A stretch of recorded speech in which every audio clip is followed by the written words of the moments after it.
By making sin a matter of nature rather than action, he turns every mistake into an identity crisis. If you've been paying attention so far, you'll realize by now that sin has become an identity, not action.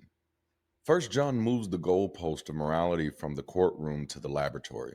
Sin is no longer a crime you commit and can repent for, it's a DNA marker that determines your species.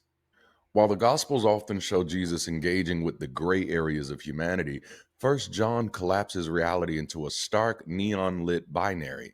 You are either light or darkness. You are a child of God or a child of the devil.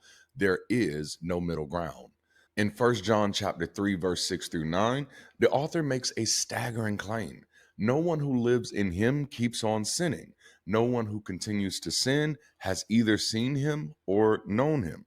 He goes on to say that those born of God cannot sin. Now, this creates an impossible theological paradox.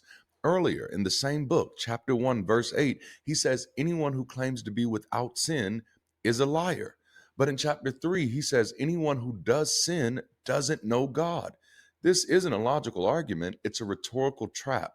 By making sin a matter of nature rather than action, he turns every mistake into an identity crisis.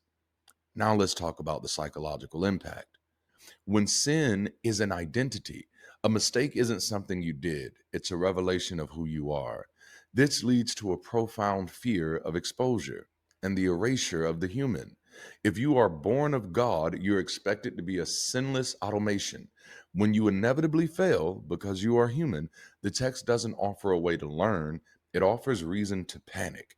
You begin to wonder, was I ever actually born of God? Am I a child of the devil in disguise?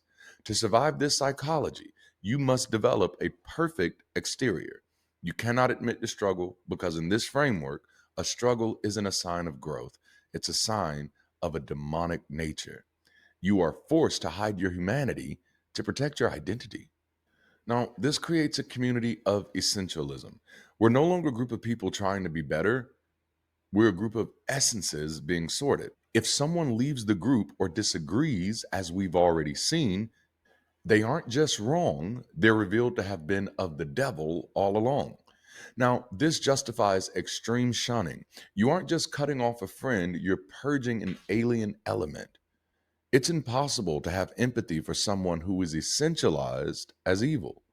When sin becomes identity, the other isn't someone to be understood. They are a different biological category altogether that must be avoided to prevent contamination.